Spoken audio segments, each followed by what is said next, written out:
All right. Hi, everyone. We're team three. Daniel, Sissy, and Aiden. I'm Aiden, and our database was for a museum. Oh no, Daniel. Thank you. Um, too far. I'm so sorry. We're trying to get slide sharing done. Okay. Specifically, we're working with a paleontological collection in a natural history museum. So this is a collection that's generally housed either as a collection or inside of a department, inside of a multidisciplinary museum. It consists of fossils, which are the remains or traces of extinct and extant species that have undergone this process and are basically rock. They consist of hand samples, which are hand-sized or larger objects, microfossils, which you need a microscope for, and specimens on slides. The age range is 2.7 billion years old to about 10,000 years old. And we can have millions of specimens in a single collection. Even very small collections have thousands of specimens within them.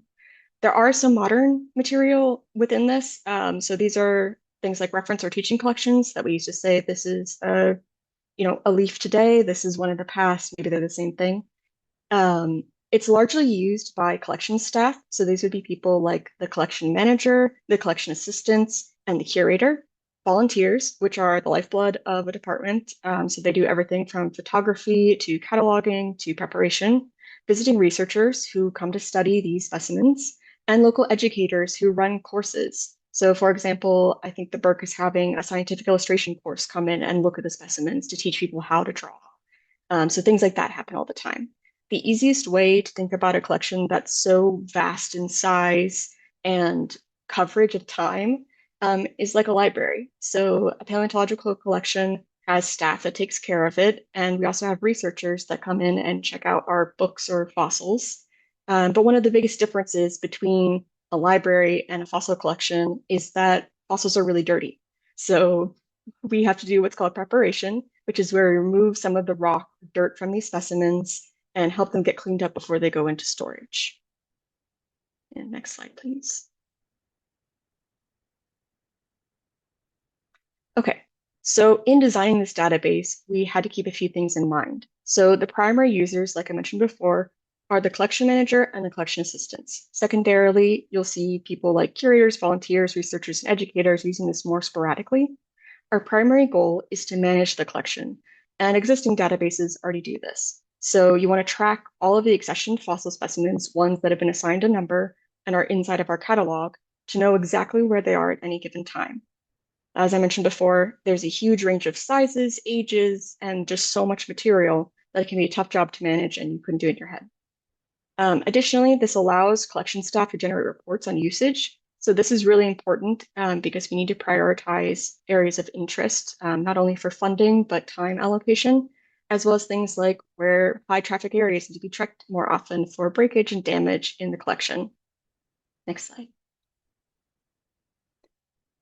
Our secondary goal is publication tracking, and this is used in some collections and not in others. So with publication tracking, we're basically taking publications that are associated with specimens. So in this example I've pulled up from a few years ago, we'll pull information like the title and the authors, so we know who did it and why for researchers' usage. And we'll also pull something called repository information. So here in this example, the CMCIP is in Cincinnati and it's a repository. So a fossil collection is often a repository as well. In science, we need to put things in a place that other people can see them. So one of the requirements of like naming a new species is that new species need to be accessible for other scientists to say, yes, I agree, no, I don't. It needs to be put in a public place, like our database. Um, so right now, when this is not tracked, this is put as a printed sheet of paper inside of the cabinets. And the problem with that is it often goes walking with people that visit and falls down the sides of the cabinets and we never see it again. So it would be great to have this in a database because it would allow us to associate more information like locality. So that bottom part there is locality information and a map. And a lot of the information we want to know about the specimen is where did it come from? Where was it found? This tells us something about the age. This also tells us something about the preservation, things that were associated with it, ecology, all important things to know. And we get that a lot of times from publications because another record doesn't exist.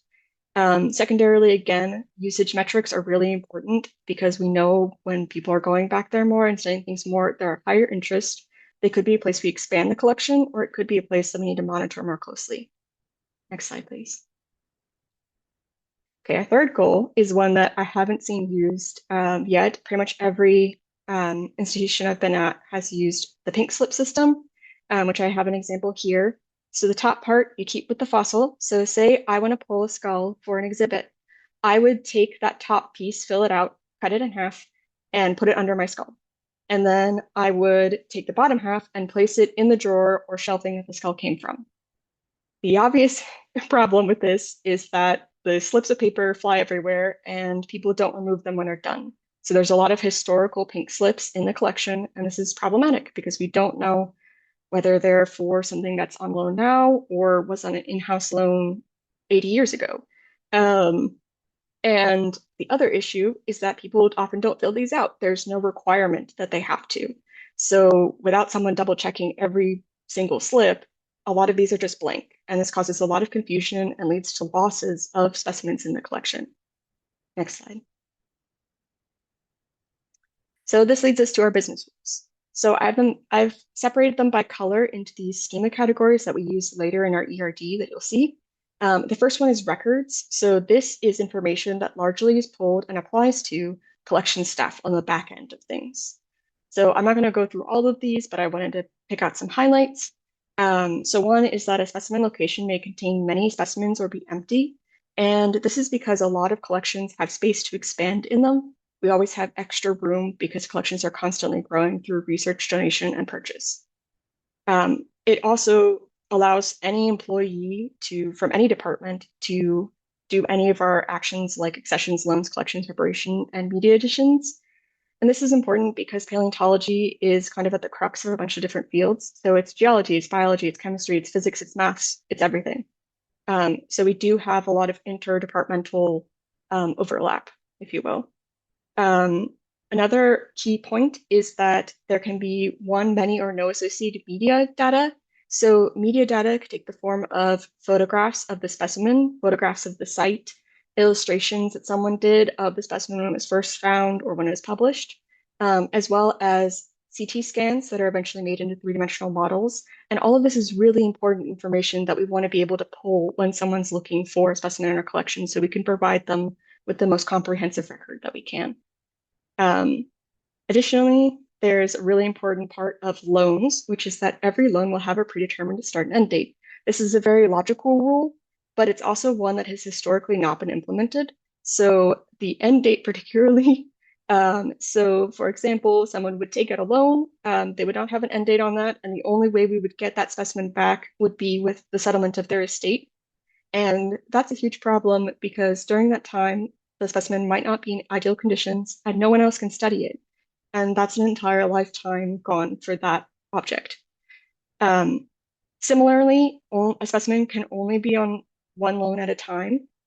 So instances where, say, researcher A checks out a vertebrae and we know their end date, but they give it to researcher B because they're friends. The problem with this is that when that end date comes and we come around and say, okay, give us back our specimen, they no longer know where it is. So it also creates a legal loophole that we can't enforce. So with end dates, we do have a legal reason to get our specimens back, which is very helpful, especially with collections that might not have a lot of money. Our next category of rules is collections. So these are ones that are used by collection staff, but also volunteers and people that are generally in the collection. And here, collection refers more to the act of collecting. So going out into the field and finding something. So the big thing here is that people that find things, they may be affiliated with the museum or they may not be. So this could be someone that, found a specimen and brought it to the museum and donated it. Could be someone we purchased something from. They might not be museum staff. Additionally, this point is a little bit complex, but in paleontological collections, we have a difference between missing and absent data. So with missing data, we generally have blanks, and this means that it's likely somewhere in our collection or in our archive. So a lot of information can be stored like those publications just on a shelf.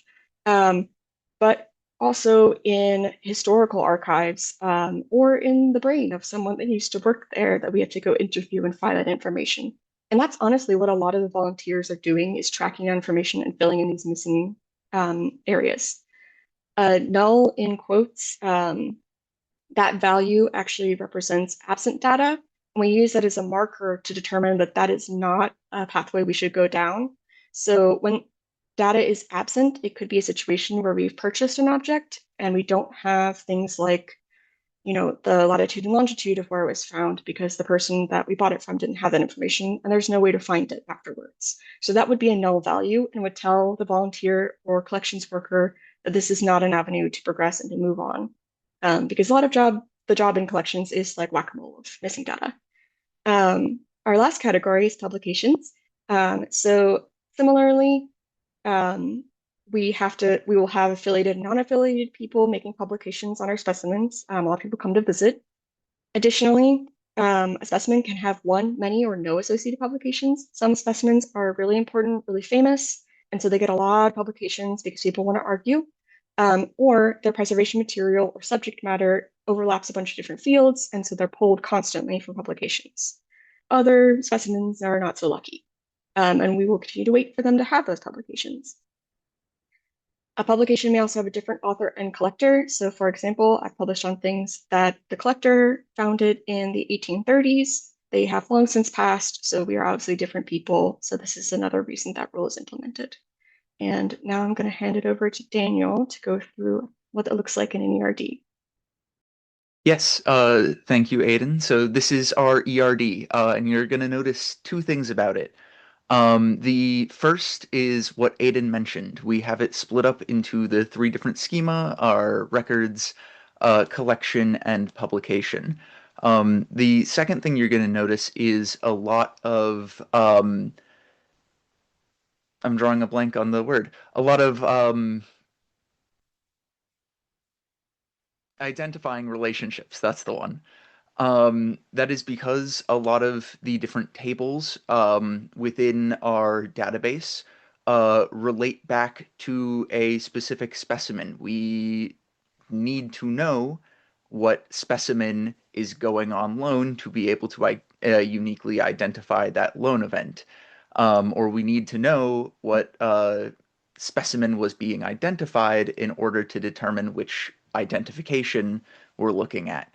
So now we're going to go through, we're not going to go through all of them, but we're going to go through some of the kind of larger, more important tables, and take a look at their implementation.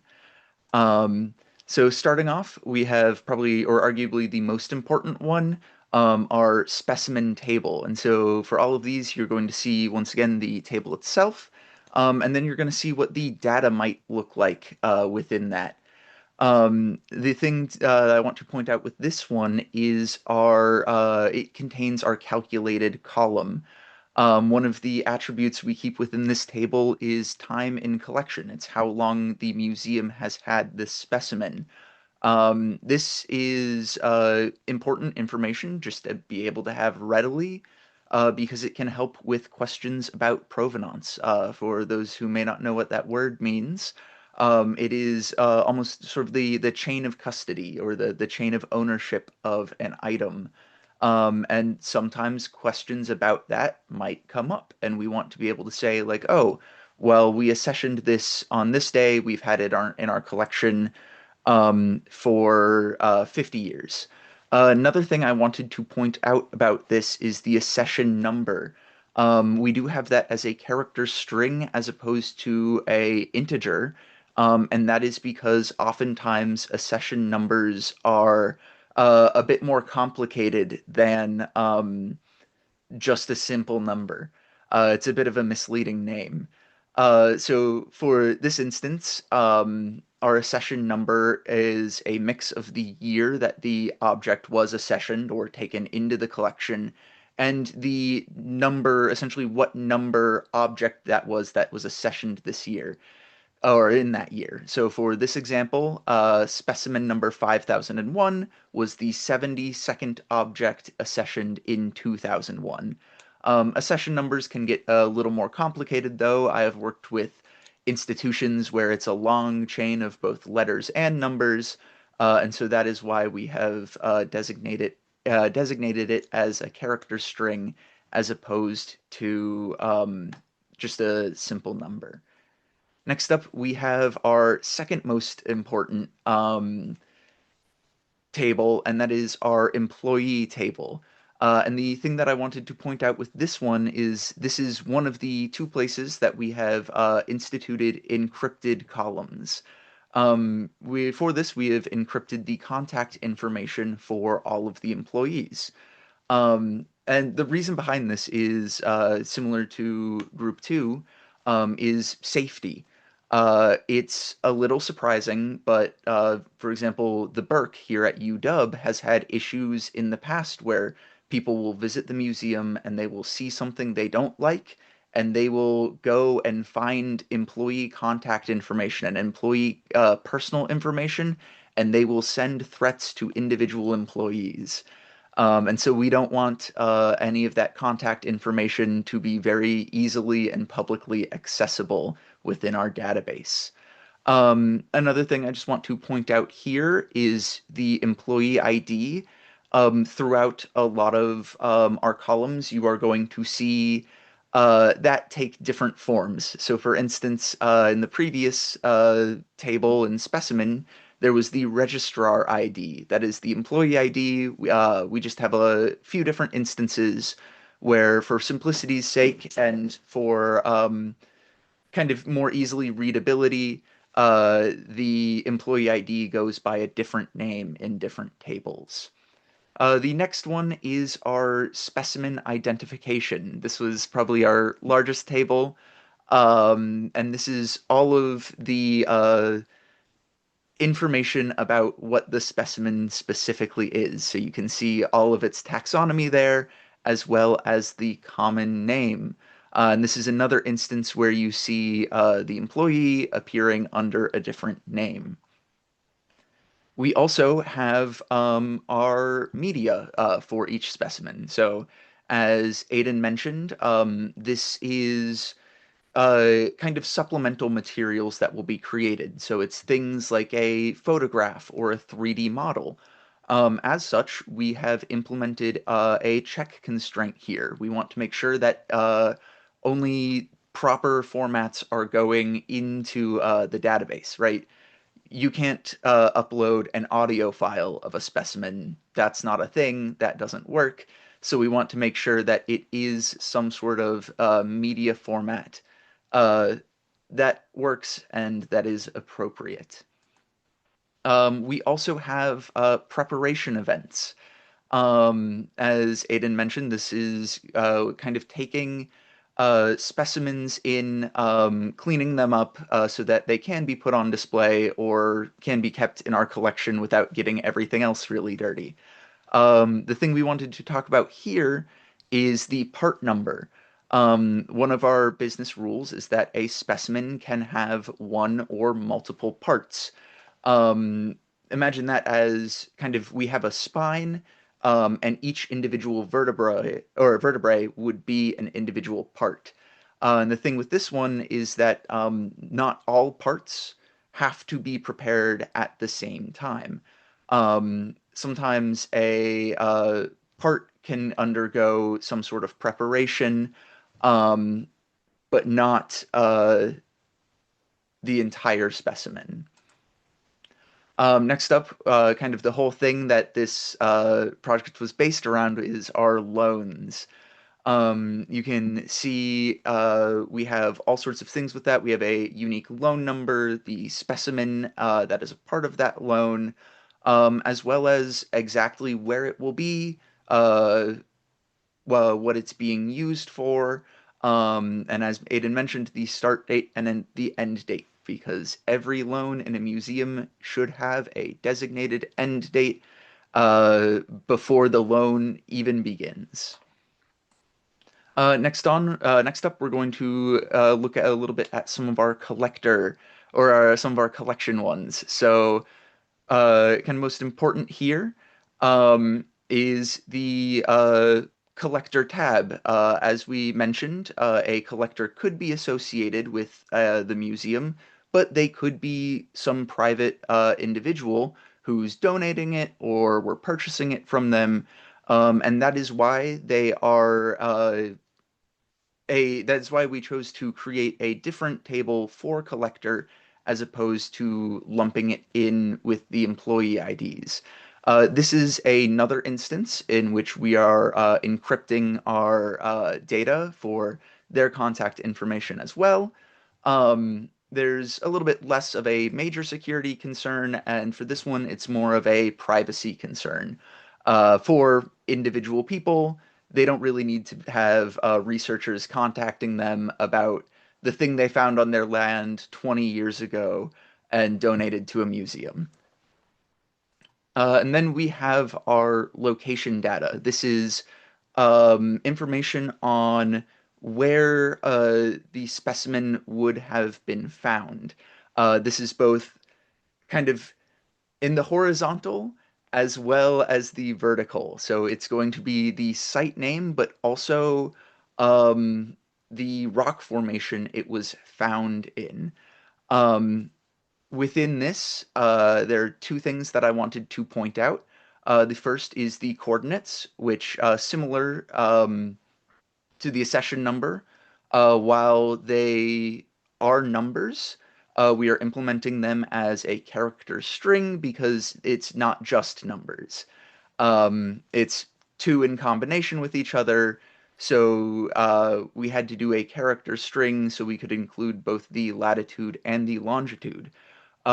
We also, I wanted to point out the relative age. Rather than using an integer data type for that, we are using a decimal data type. And that is because the relative age for a lot of um, specimens, if we were to use specific number of years, we're going to have really big numbers. And so it's often condensed down to just a million years ago. So that 20 is 20 million years ago. And we need to have a little more precision with that. So you might have something that was collect or that's relative age would be 1.7 million years ago. Um, and so a simple integer is not sufficient for that data. And then we have the collection event. This is the specific event in which um, a specimen is pulled from the ground. So to uniquely identify this, we need to know both where it was collected from and when, because collections can occur over multiple days. Um, with this, we have also included the field number. This is information that is specific to a collection and relates to the specimen number. Um, it's if that is the first thing you're pulling out of the ground that day, that might get field number one. If it's the second, that might get field number two. It's the number assigned to the specimen in the moment, but since when we bring it into the museum and bring it into our collection, there might be overlapping field numbers. It's not sufficient for identification, which is why we still need to include the specimen number as well. And I'm going to hand it over to Sissy to talk about some of our views. Okay, so I will introduce the two views in our project. The first one is called VW Employee Media Info. So the main purpose of this view is to connect employee information with media information so that we can quickly see which employee created a specific media item and which department that employee belongs to. Um, this view uses two tables. The first one is the employee table, which contains the employee ID, first name, last name, and department affiliation. The second one is a media table, which contains the media name, media date, media format, and the creator of the media. So the joint condition between these two tables is employee ID from the employee table equals media creator from the media table. So like we match the employee ID to the media creator field so that employee data and media data can appear in the same result set. So this view answers a lot of like practical questions. For example, we can see which media items were created by a certain employee, which department contributed to particular media records, or which employees are associated with different media formats in the system.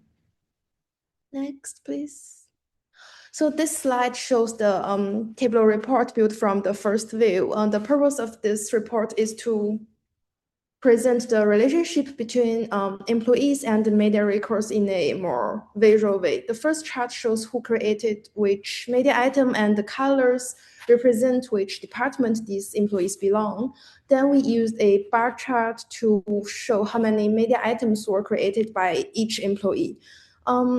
So this report helps us quickly identify who created which media records and compare contributions across employees and departments. So like in these charts, we can see that each employee has one media record, so the distribution is completely even. Next slide. This is the second view. It is more complex than the first one because it combines both specimen classification information and collection information into a single result. So its main purpose is to allow us to see not only the specimen number, but also the biological classification of the specimen, as well as when and where it was collected. It uses 4 tables. Like the first one is the specimen table, which serves as the base specimen table. And the second one is a specimen identification table, which provides classification information such as kingdom, class, order, family, and so on. The third one is collection event, which provides the collection date. And the first is location data, which provides the coordinates of the collection location. So the join logic happens in 3 steps. First, specimen is joined with specimen identification using specimen number. Specimen is also joined with collection event, also using specimen number. And the collection event is joined with location data using locality code. So the report, no, that's, wait a minute. Last slide, last. Yeah. Oh. Coding. Oh, oops.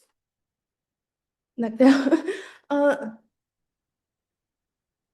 Yeah, the third one. Okay. Oops. Uh, uh, so this slide shows the table report built from the second. Wait a minute. This is the last slide, right? Okay. So yeah. Okay. Yeah. So like from this view, we can see, for example, if we want to quickly see a specimen scientific classification and collection background, this view gives us that information directly without like searching different tables separately. And it's also useful for like specimen catalog reports and for supporting like later analysis. Next one. Next slide. Okay. So yeah, this slide shows the table reports built from a table report built from the second view.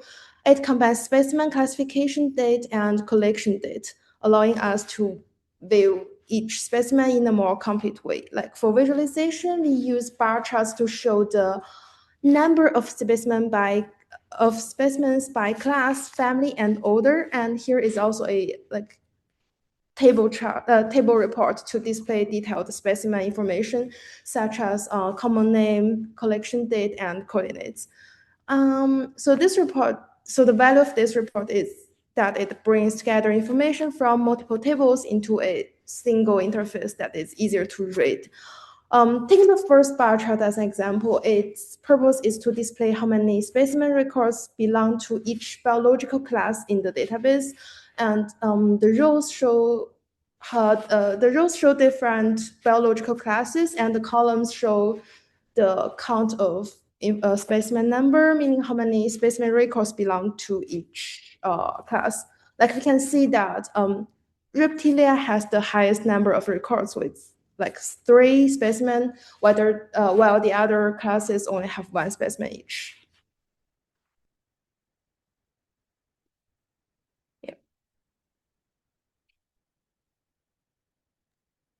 And I'm back. So our next steps with this are going to be adding type information. So this is kind of a ranked-based hierarchy information. So types are established when we name a specimen. That's the holotype. The second specimen that supports it is a paratype. And like I mentioned before, the purpose of publication is often to verify those species as real species. And the holotype and the paratype should never go on loan. So that would be next hierarchy added and also a rule imposed. It would also be nice to expand this cross collections. So some collections like biology will be pretty compatible with the system. So then it could have more interface between different collections in the museum. The con is that we often have a lot of variance that's different. So a lot of our categories don't work for things like arts and culture collections or historical collections. So there are some caveats to that as well. But otherwise, next, we can go to questions. Thank you, guys.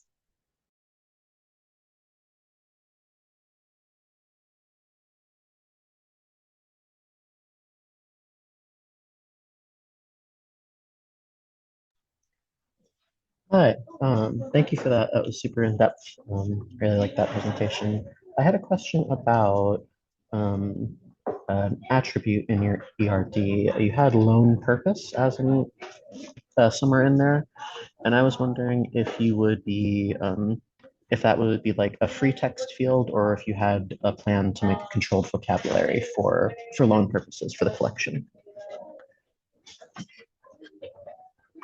Okay, Daniel, do you want to take that or Yeah, shall I? I can take it. So, at least currently, it's just a free text because there are a lot of different um, ways that a loan could be used. So, right, the example here is we have it for exhibit, but it could also be used for an educational event or for research. Although that is a very good consideration. That might be something that if we were to work on expanding this database and improving it even further, that would be something that we might consider including as well as creating a comprehensive list of here are all the ways in which loans might be used, um, and putting a check constraint within that. Cool, thank you.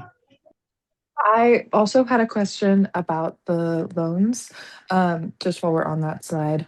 Um, I might have missed this while you were discussing, but I was wondering if this would be like for maybe items that you would like that would be loaned out to people.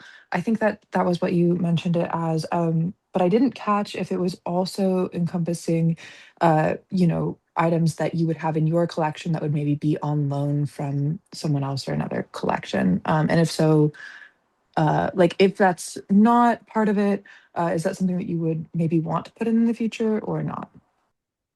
Okay, I So can take this. Oh, go for it. okay. All right, I got it. Okay. So with this system, we were designing this mostly for the in-house loans. External loans are possible. It doesn't happen very often cross-departmentally inside the museum. But it is something that when we add on that larger system for more departments, that would be possible. So it's an excellent point. Thank you. Thank you. Hi, my question is about part at the extensions you would do if there was more time. I'm not familiar with what holotypes and paratypes are. Could you explain a little bit more what they are and what it would mean to implement their categorization? Sure. So a holotype is the first specimen of its kind. So, for example, say I find a new dinosaur. The holotype would be that first bone, whatever it was. The paratype would be if I found a bone right next to it. So say like I have a skull and then I find an arm bone, yay! The arm bone's my paratype. And both of those are important and kept in the collection separately a lot of the time in a special cabinet that's locked. Because all other papers that say, yep, that's the same dinosaur, have to compare their bones to my bone. Because the problem with paleontology is we don't have genetics, so everything is off of what's called a morphologic definition, which just means the shapes are similar. I know it doesn't sound very scientific, but I promise we do a lot of math. Um, and that's why kind of holotypes and paratypes are separate. And then implementing that into the next system. So these would be probably another table that would just categorize these specimens. There are instances where holotypes and paratypes are collapsed. So something that we thought was a different species. So if you've kept up with paleontology news, Nanotyrannus used to be categorized as a juvenile T-Rex, and now it is its own genus. So the first Nanotyrannus specimen went from being just another fossil to a holotype. And that can also happen in the other direction as well. Does that answer your question? Yes, thank you so much. Wonderful, thank you. Hi guys. First of all, great presentation. I'm not as familiar with museums, so that was great to learn about. So my question is like, um, I feel like this database is more like for internal purposes, but like, if you were to keep going, would you like make it open to like the public for like searching purposes? Like, they're like, they find this cool like dinosaur bone. They're like, I want to learn more all about this, like, yeah. So that's something that we talked about a little bit. That would possibly be a future use or at least a modified version. But kind of as an intermediary step, one of the things that we discussed a little bit at the beginning and kind of took a look at was other databases that exist that are kind of more for institutional use. Um, so, for instance, like a lot of my background, I've done work with insects before in museum usage, and there is a big database where different institutions can upload information about their entomological collections to them. And theoretically, it is accessible to anyone, but it is kind of more used by other institutions and by researchers as opposed to just like the general public. I'll add on here that if we were to make this more of a public-facing database, we'd probably want to have a little bit of a friendlier interface, but also utilize some of that supplemental material as more primary material. So thinking about like the pictures would be incredibly important, but that's often an area in museums where we are in the process of digitizing, but because we have so much material, it's wonderful. We actually don't have the workforce for that right now. But if we did, and someone gave us a lot of money, that would be a beautiful, wonderful usage. So thank you. Thank you.